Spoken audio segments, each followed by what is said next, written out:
Hi, this is Sergeant Betsy Brantner Smith with the National Police Association, and this is the NPA report.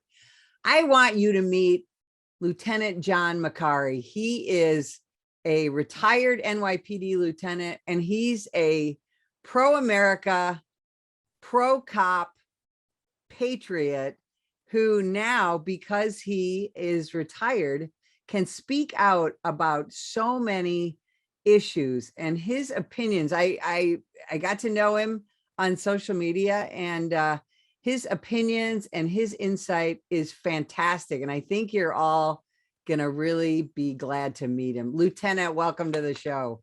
Hey, thank you for having me. I really appreciate it. Really appreciate you having me on. So let's talk about what it was like to be on the largest police department in America, and what made you want to be a cop. Sure. It was a true blessing. You know, I'm a New York City kid. I grew up in Bensonhurst, Brooklyn. New York at the time when I grew up was a city of crime. You know, it was riddled by violence. It was controlled by the safer neighborhoods were controlled by the mafia. Police department was what you would consider corrupt. And basically I grew up in that environment. I became a teen into the Giuliani era, and I grew up in a high crime neighborhood. So I had broken windows policing employed on me and the kids in my neighborhood that I grew up with. And at the time, I didn't understand it until I became of working age and I started working, and I watched my city transform. I watched New York City transform from a city of crime to the safest big city in America, to a place where business came in. When I was a kid, you would walk down 42nd Street in Times Square and there were prostitutes and porn shops. By the time I was 20 years old, I watched Times Square become like a big corporation, a safe place. You could walk there at 3, 4 in the morning without a problem. I did have a little disdain for the police as a kid. I grew up in the city. I was constantly being stopped for minor crimes, and I didn't understand it. But at that point, when I did become an adult, I realized, I said, this is why they're doing what they're doing. You don't want 60 kids in a schoolyard hanging out. Nothing good is going to come of that. You need, in a city of probably now 12 million people, you need to police minor crimes. Not policing minor crimes leads to insanity. So I became a cop. I joined the police department. I looked at it as a true blessing. I went through the test. I had gotten in trouble when I was a kid, so I wasn't sure that I could actually go through the process, but I gave it my all. I told the truth, which I always did my whole life. I always speak the truth. I believe in the truth. So I told them the reasonings, what happened, and that I was a young, dumb kid and who I am now. So they accepted me into the police department. I thought it was the best job in the world. I love the NYPD. I had the best experiences. I got to be the guy that went out when things were going wrong in different various communities and all the diverse communities in New York, and be the guy. If somebody's breaking into your house, I get the guy to go find them. I get to be the guy that goes to arrest somebody that is bothering old ladies. And I always said, people tell me what you do. And I said, listen, I grew up in New York. What I'm employed to do is bully bad guys. That's what I do, and I'm good at it. I'm not afraid of other men, and I do not like to see evil go on. And I do, just from my experiences in my city and how I grew up, I knew that policing works. And I was trained in broken windows. I again further watched it as I employed the tactics myself and understood them and put my own spin on them.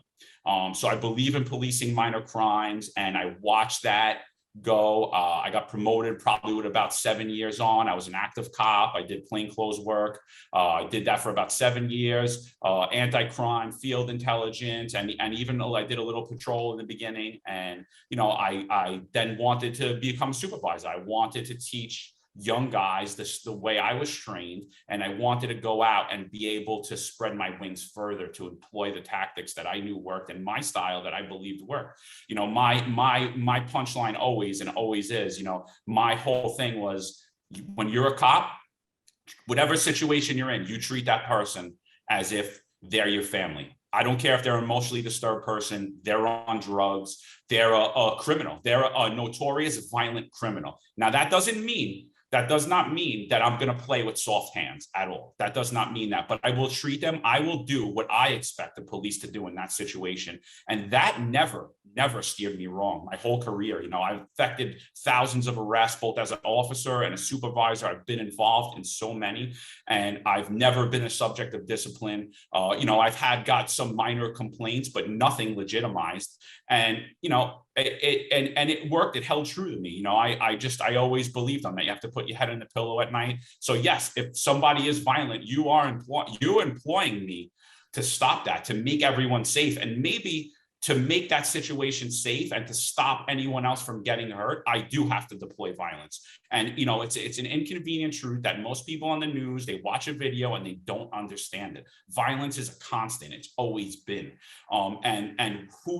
It shouldn't be employed uselessly or for no reason. But when there's danger alert, police officers do need to raise to that level. We're not doing it because we want to. I never went to work any day and was like, I'm going to arrest someone unless I was looking for a targeted perpetrator that was out there being a predator towards our communities. I've never once, other than that, if I was just on patrol that day, I've never once went out to look for arrest, but they're everywhere, and they're demonizing the majority of good citizens. The citizens are overwhelmingly, the communities overwhelmingly love the police, are great people, go to work, just want their kids to go to school safe, just want to go to work safe, want to be left alone. They don't want to deal with violence and crime and quality of life issues.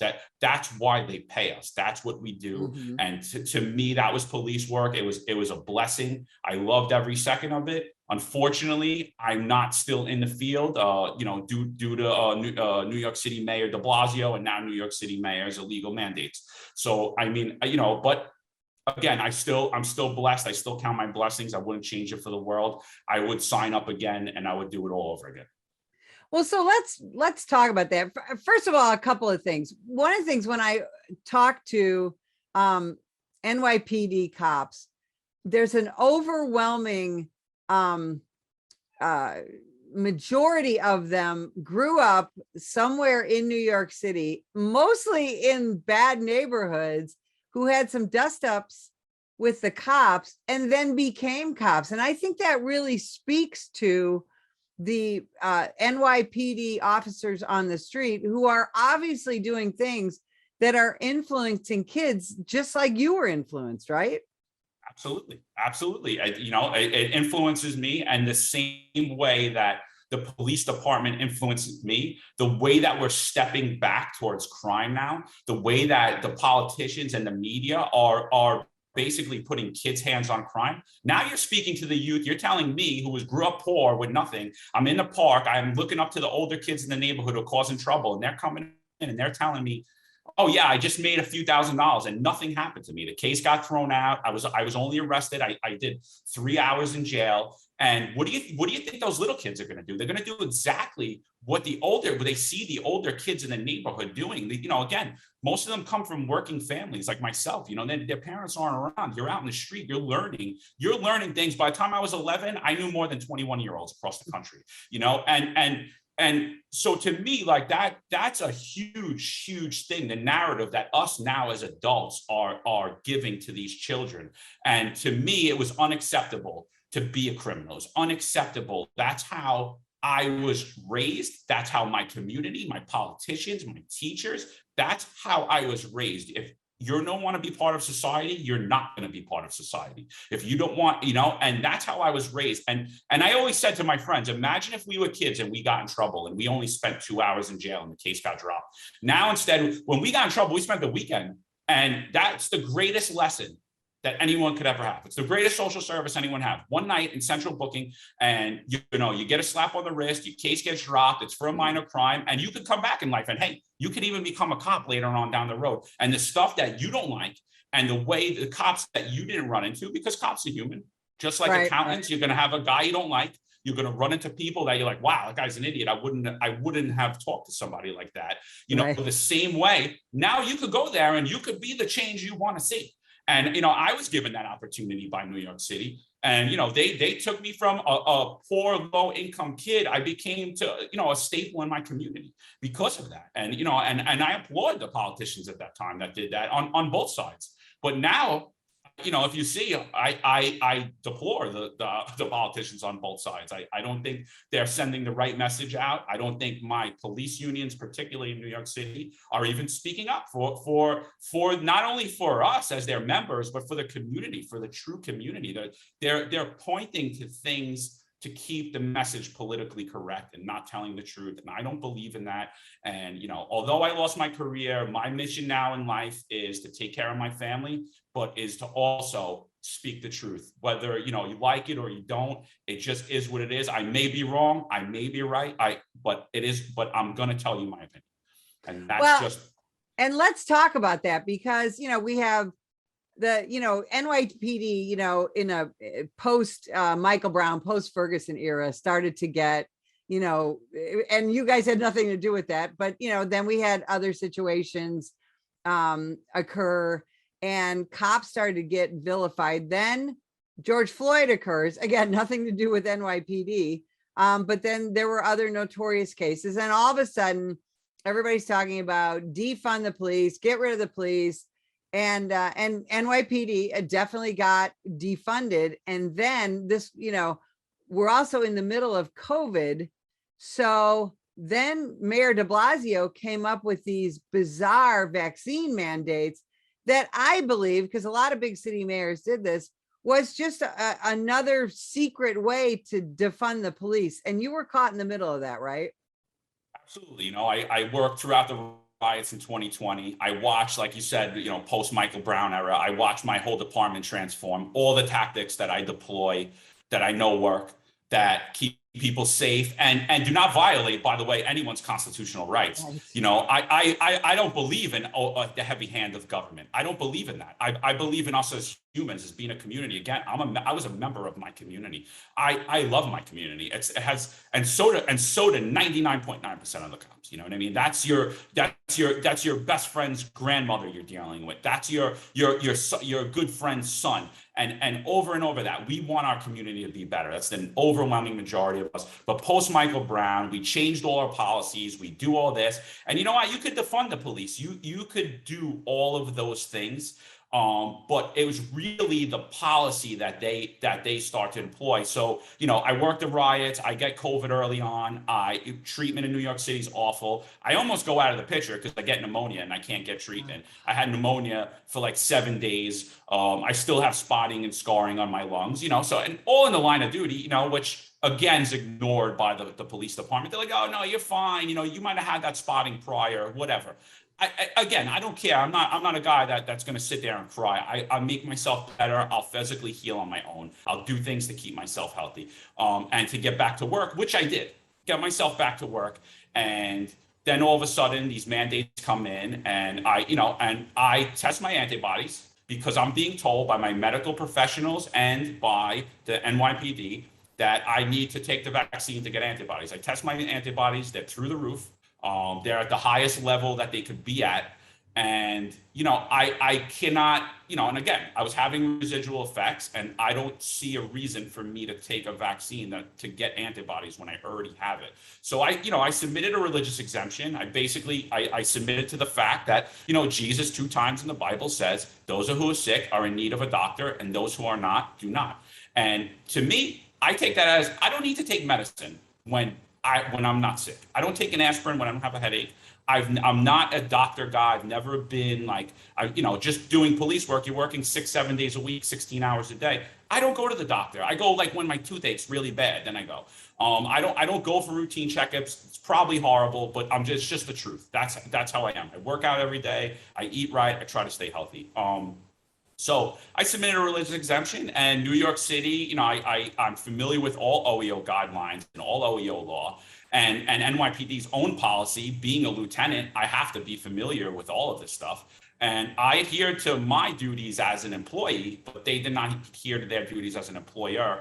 And I currently don't know how New York City can still say they're a OEO employer. I don't know how they can still have that tag, because they're not. They illegally denied not only me, but thousands religious exemptions. And they continue to say, oh, the good cops that did what they had to do, that wanted to keep their community safe. But I just need to remind everyone, prior to these mandates, 60% of us were not vaccinated. And now it's probably around like a 10% or less, maybe 15% of us that are still awaiting denials. Some are going to leave. But you demonize 60% of your cops that you already demonized in the post-Michael Brown era. Their morale is in the toilet. They took something they did not want to put food on the table. You gave them that decision. At the same time, you sat there in the height of a suicide crisis and you told us that you cared about our mental health. I know for me personally, I've dealt with a lot of stuff in my life, so things don't really get to me. But during that time, my anxiety was through the roof. I couldn't sleep. My eye was fluttering. My blood pressure was up. I've never had blood pressure in my whole life. Never.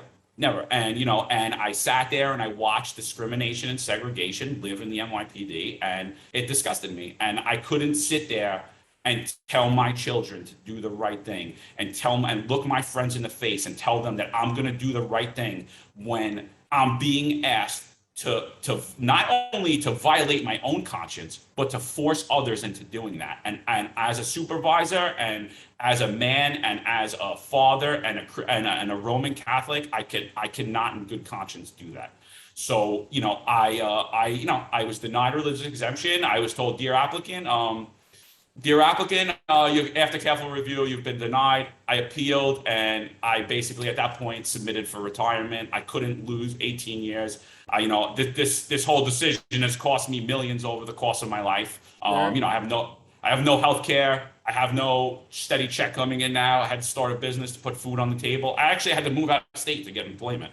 And it's awful. They're awful things. So, but everything happens for a reason, and here I am. And I appreciate you giving light to the issue and a voice, because most people don't. And again, like I said, the thing, with what's happening, not just in New York, but around the country, we're pushing out good, experienced, ethical police officers like you, and we're having a hard time bringing in, police officer recruitment around the nation is down 63%. What's going to happen when there's none of us left who really want to do this job? And, and I want to ask you, as somebody who lived through broken windows policing, and then, when that all went away, what do you think is the answer for not just New York, but for this nation to get a handle on the explosion of violent crime, property crime, carjackings, rapes, homicides? What do you think is the answer? It's very simple. Hold people accountable for their actions. Hold politicians accountable for the laws they pass.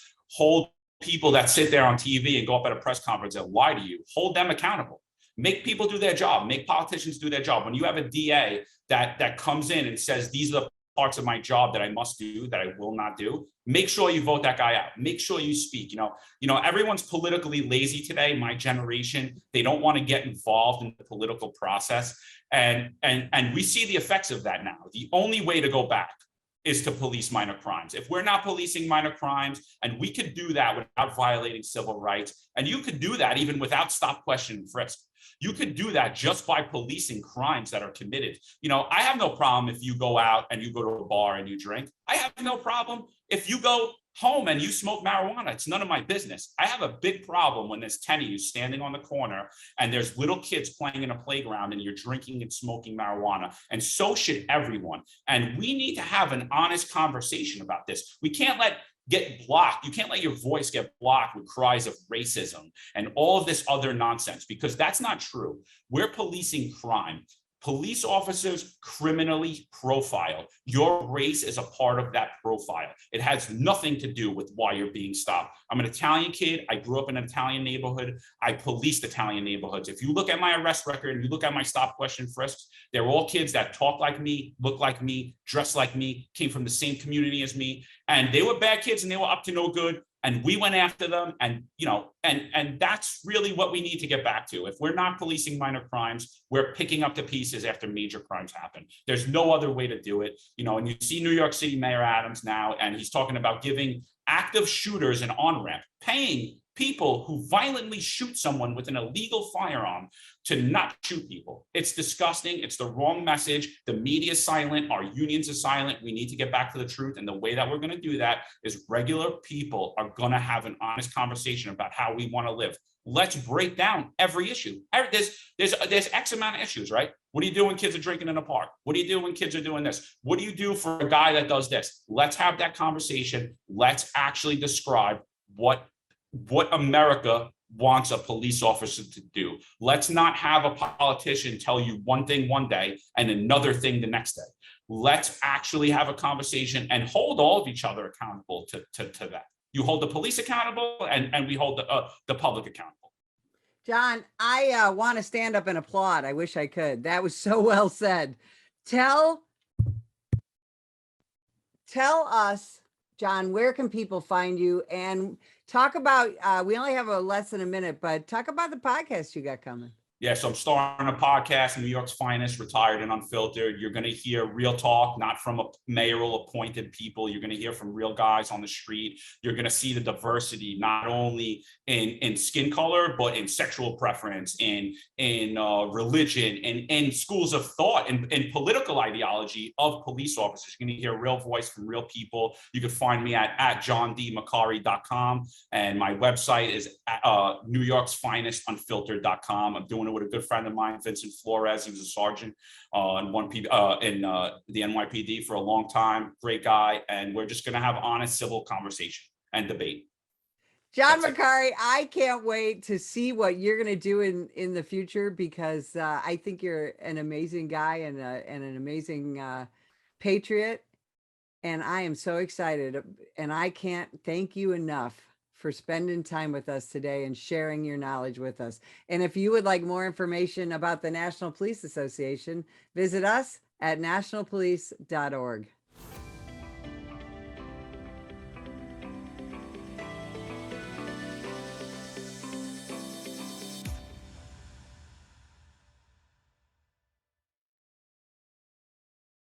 Sam, put the gun down! Put the gun down! Last year, law enforcement officers were involved in hundreds of thousands of use of force incidents. A use of force incident is when an officer must use nonverbal tactics to gain control of a dangerous situation. Put the knife on the ground. In many cases, officers have no choice but to use force when a suspect doesn't comply with a lawful order. Use of force is always ugly. No one likes it, especially police officers. Together, we can help de-escalate these dangerous encounters. Help police officers by complying with their lawful orders. Don't attack, attempt to disarm, or flee from an officer. Use of force is an officer's last option. Most incidents can be avoided by not resisting arrest. If you feel you've been wrongfully detained by a police officer, then seek a legal solution after the encounter has been resolved. Let's keep everyone safe. Comply now and complain later.